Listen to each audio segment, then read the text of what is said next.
Hello everyone, welcome. I'm going to be showing you how to make sourdough bread today. This is a recipe that is pretty easy, I think, and forgiving. I've been making it for about a year now. It's from Tartine Bakery in San Francisco, and it's their country loaf. So in terms of equipment that you're going to need, the first and most important thing is a digital scale. So I bought this on Amazon for like $10 or something. It's very important to use a digital scale because everything is weighed in grams. You can probably use measuring cups to make sourdough bread, but it's definitely not going to be as precise, and I find that I have really reproducible results with my bread because I use a digital scale. Next thing is going to be some kind of spoon to stir. I use a small wooden spoon. Some people claim that wood is better because bacteria can live on it, and then you stir it into your bread and then it gets in there. I don't know, it doesn't really matter. A metal spoon probably will work fine too. Okay, next I have my pre-ferment or leaven. So I prepped this last night and I'll show you how I did that, but it's been going for about 12 hours on my counter and pretty much is just one big vat of sourdough starter that's ready for baking. Okay, next I'm gonna have my mixing container. So I'm gonna be using this like food safe bucket today to mix in. I find that it's easier to actually do the mixing to clean, and I can make up to 4 loaves in this. I'll be only making 2 loaves today, but if you don't have something like this, you can also just use a bowl. Metal will work, glass or ceramic is fine too. Okay, so then I also have flour, the most important part of the bread, obviously. I'm gonna be working with just all-purpose flour today. Usually I use King Arthur bread flour, but it's really hard to find at the store, obviously. And so I'm just gonna be using a mix of all-purpose and some Red Fife whole wheat flour. You can use any type of whole wheat. Honestly, you could do all bread flour, you can do all whole wheat. I find that I really like a ratio of about between 70 to 90% of white flour and then the rest of wheat. I'll probably do some experimenting with some other flours soon, but for now, this is what we're working with. Okay, then we have kosher salt, which we'll add in a later step. And then finally, we have water. I do not measure the temperature of my water in any of my baking. In the recipe I use, they do measure it. I find that you want it to just be lukewarm, and that will do. We'll be monitoring the dough as we go, and if you use colder water, it will just take longer to ferment versus if you use warmer water. And then the last thing is I don't use any equipment to make my bread. I do everything with my hands. I don't have a bread maker. I don't use a stand mixer. I find that I have a lot more control over everything if I use my hands. Okay, so now we're gonna get started. Okay, so here's my leaven that's been sitting for about 12 hours. If I give it a quick stir, you can see that there's good aeration in here, and it's ready. One thing that some people do when they're making sourdough is they do something called a float test. So they'll take a little bit of this leaven, drop it into water, and then see if it floats to determine if it's ready. I don't do that anymore because a lot of times it didn't float and it still made fine bread. Okay, so I've got my leaven ready. I also have my scale with my bucket here. So first I'm gonna zero my scale. Oops, sorry. Let's get this so you can see it in the frame. Okay. So first I'm gonna zero my scale and I'm gonna add 200 grams of leaven.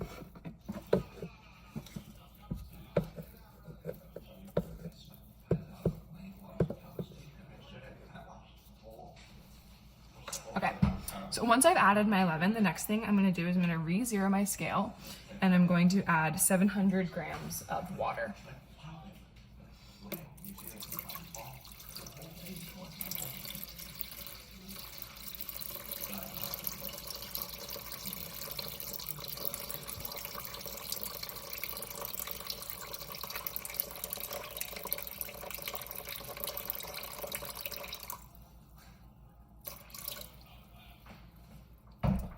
Okay, so once I've added the water, I'm going to use my clean hands to mix this up so that it's completely dissolved into the water and also so that there's bubbles.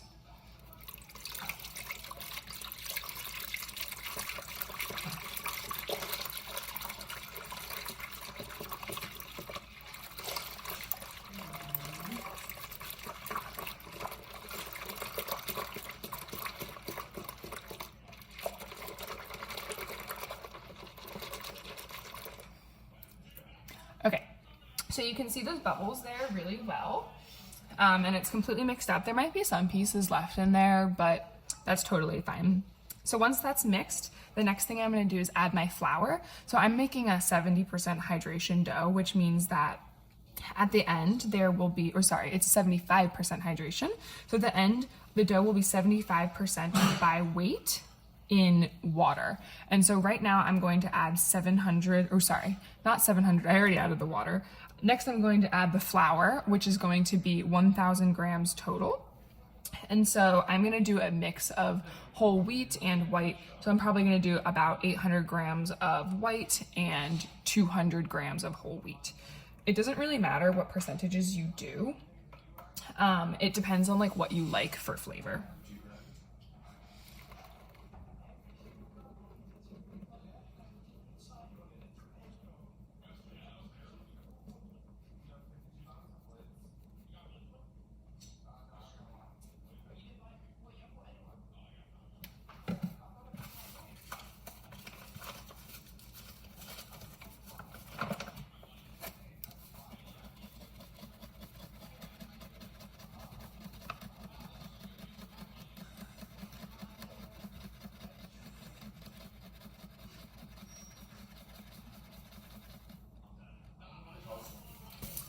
One thing is, if you can get bread flour, it definitely helps with developing gluten. Because I don't have bread flour right now, I did 20%, so 200 grams of whole wheat flour, which does have a higher gluten percentage, which will help when we're stretching the dough to develop the gluten.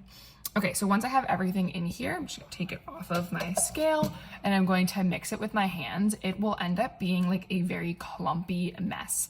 And then once this is finished mixing, I'm going to cover it with a towel and it will sit on the counter for between 25 and 45 minutes for the auto-lease step. The auto-lease step is really important for making sure you get your water and your flour and everything together. If you are short on time, you can reduce this, but it is a pretty crucial step. So usually I'll let it go for about 45 minutes, then I'll get some breakfast or go do something.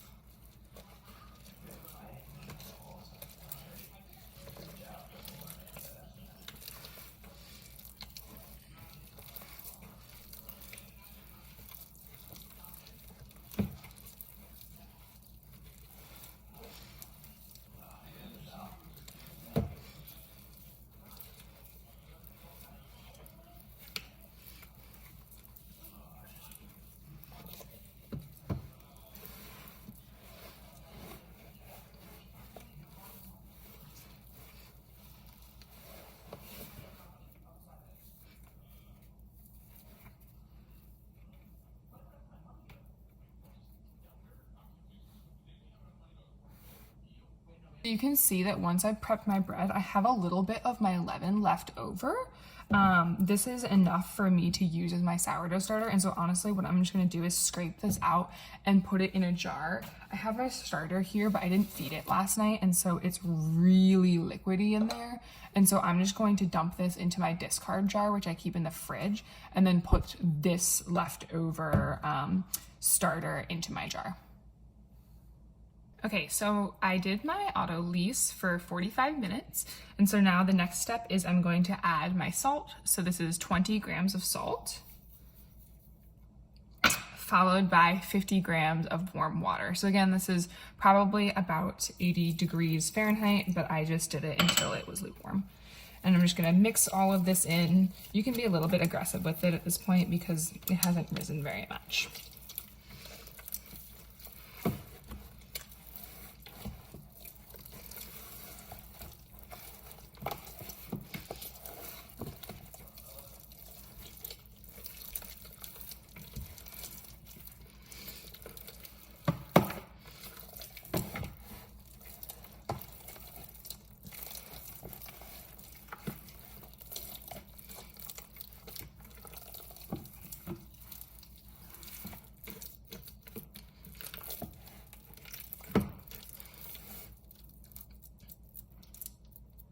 Okay, so once I've added my salt and my last 50 grams of water to my dough and mixed it up, we're going to go into the bulk fermentation stage. So this can be for several hours and will vary in length of time depending on the temperature in your kitchen. And so it's kind of a cold-ish day. It's like in the 50s, and so it might take maybe 3 or 4 hours for this. In the summertime, it usually takes me between 2 and 3 hours.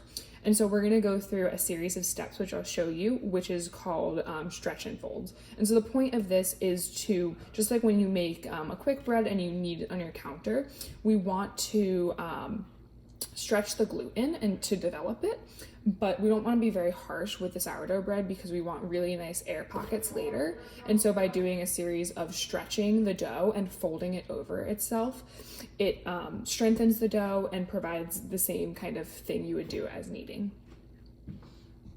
Okay, so it's been 30 minutes, and so we're going to begin to do our first stretch and fold. So if you look at the dough, you can see that it's a lot softer now. It's not so clumpy, and we're starting to get some initial air bubbles, which is great. And so the next steps are going to be stretching the dough and folding it over itself. And so we're going to do 4 of these, and I'll show you how I do it. So first, I like to have my hands a little bit wet. It helps so that the dough doesn't stick to them. So if you reach into the dough, what we're going to do is we're going to pull it up. I shake it a little bit and then fold it over itself. And so you can see there's a nice fold there. So then I'm going to turn my bowl or my bucket 90 degrees and repeat that. And as we begin doing these, you'll see that it's really floppy and loose right now, but we'll do about 6 of these over 3 hours, and the dough will start getting a lot lighter and also will be rising. So that's stretch and fold number 1. Once we're done, I'll just cover it with a towel again, and then we'll do this again in 30 minutes. Okay, so it's time to do my second stretch and fold. You can see the dough is beginning to get lighter already just in 30 minutes.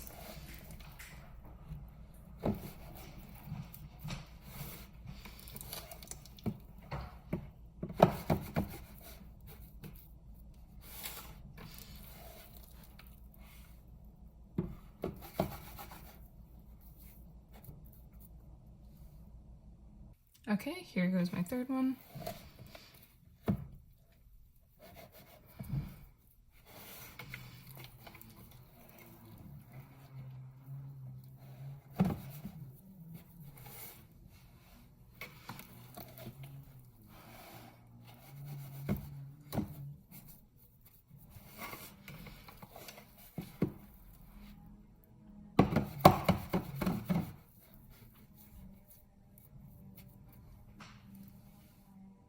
Okay, this is my last stretch and fold.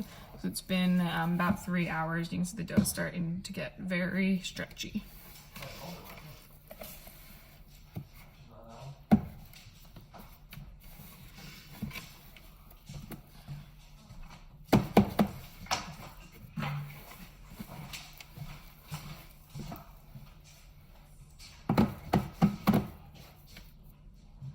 Okay, so my bulk fermentation is done. You can see that there's some good air development in the dough, and also that it has risen quite a bit. So the next thing that we're gonna do is we're gonna dump this out on the counter, and we're going to do a step called bench rest. Okay, so I'm gonna take my dough out of the container onto my bench now that it has finished the bulk ferment, and I'm going to do something called the bench rest. So this is enough dough for 2 loaves of bread. And so first I'm going to separate it into 2.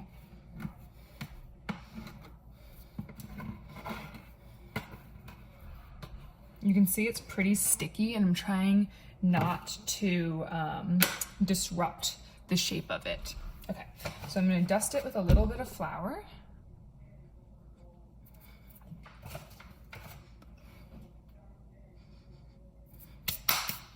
And I'm going to cut this into 2. And at this point, it's pretty light and airy, and I don't want to knock all the air out of it. So I'm going to take my first piece, and I'm going to flip the floured side down, move my other piece out of the way. Okay. Now that my floured piece is down, what I want to do is start stretching it and starting to form it into a circle. So I'm going to do a series of quick steps where I fold the dough over and pat it, and it's stretching on my bench into a circle. Get it back in the frame. So you can see it's kind of starting to develop into a nice little loaf. So we're gonna do an actual shape before we put it into our baskets. And so the actual shape of this doesn't matter a ton. So there you go, it's a circle. I'm gonna add a little bit more flour to my bench, just so it doesn't stick. Okay, for the next one, I'm gonna flip it over and do a series of stretching. There will be some tension from it, and so like I'm dragging it on my counter. This is strengthening the dough so that it has some, you know, oomph and doesn't just fall flat once it's rising in the basket.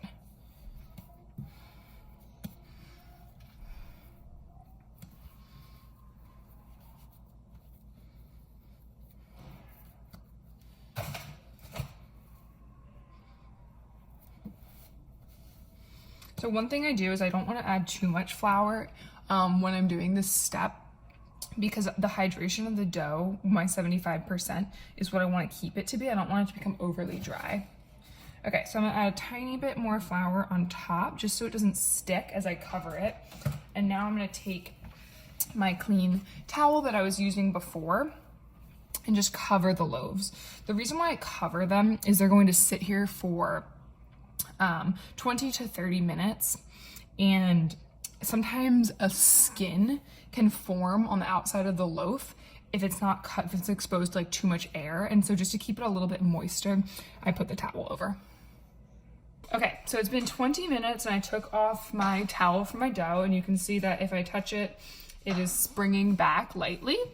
Sometimes if you haven't done enough stretch and folds, they will pancake out, which you don't want to see. If that does happen, you can just redo a few stretch and folds, maybe another hour, and then do your bench rest. Okay, so I have my baskets prepared. You can use any kind of bowl lined with a tea towel. I have baskets like these that I use, and I covered them with a dusting of 50-50 rice flour and regular flour. The rice flour is really helpful from having your dough stick inside the basket. I find that if you use just regular flour, it is more likely to stick. Okay, so I'm gonna take my loaves and I'm gonna get a little dusting of flour on top of it, and I'm gonna flip it over. And we're gonna do a series of stretches and then put it into the basket. So the first one is an envelope fold. So you're gonna pull your bread dough down and then put it in and then seal it. Next, we're gonna do two from the side. So stretch and pinch it in. And then from the other side, stretch, pinch it in. And then the last one is gonna be another stretch and pinch it in, but then when we do that, we're going to roll the dough. So you can see I'm rolling. Okay, now you wanna pick the dough up and do a series of swift motions to form it into a ball. So as you can see, I'm wrapping my hands underneath it to stretch it on the top. See, it's stretching. And once it's pretty well stretched for about maybe 20 seconds or less of doing this, I'm going to turn it upside down and put it into the basket, because this is our nice side and we want this side to be the top of our loaves. And so this will go into the bottom of the basket.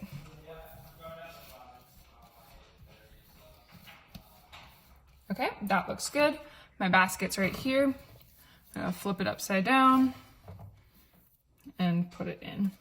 And then I've just made sure that there's enough of the rice and whole wheat flour in there to have the dough not stick. And now I'm gonna repeat that with the second one. Okay, so the last part now is going to be baking these. They were in the fridge from about 3 p.m. last night until 8 a.m. this morning.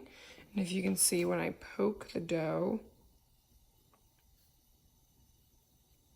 it does bounce back nicely. They haven't filled the baskets a ton, but I find that they rise not as high when they are in the fridge. And so these are gonna go get scored and then go into the oven for 30 minutes. So I want to just add one additional thing about the baking, because I didn't have a video for that, and unfortunately I don't have anything recorded. But when you go to bake, I preheat my oven to 500 degrees and I put my empty pans with the lids in the oven, and I let them preheat for about 30 minutes to get hot. Once they're hot, what I'll do is I'll get a piece of parchment paper. You don't need to use parchment paper to bake the loaves, but I find it a lot easier to get them into the pan with the parchment paper. So I take my parchment paper, I lay it on the counter. Then I take my loaf of bread that's been in the fridge rising and I dump it out onto the parchment paper really gently. And it'll kind of flatten out a little bit, but that's fine. And then I take a really sharp knife and I'll score it. And the way I do it is by just doing either a square perfectly on the top, or you can do kind of a curved line like this, down the center. I prefer the curved line. I think it opens up really nicely. And so then once you do that scoring, you want it to be kind of deep so it like starts to open up, and that'll help the bread rise in the oven. And so once you do that and it's on your parchment paper with pot holders, make sure you're very careful because the pan's very hot. You can transfer the parchment paper with the bread into the pan and then put the lid on quickly and put it in the oven. And then I'll repeat that for the second loaf.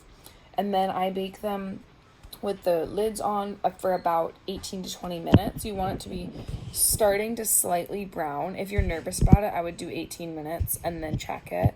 You can always add more. So you'll see a tiny bit of coloration. And then I take the lid off and then I continue baking for about 18 to 20 minutes with the lid off. And for that, you also want it to get golden brown, and you can check with a thermometer if you do have one. And that would be until the internal temperature of the bread is 212 degrees. And then I just cool it on a baking rack, and 30 minutes to a few hours later, you can slice it. It is a lot easier to slice, though, once it's completely cool, so that'd be like several hours later. And then for storage, I usually just store it in a brown bag on the counter for one day, and if I'm going to have it for longer than that, I'll usually just slice it and freeze it. And that's it. Let me know if you have any questions.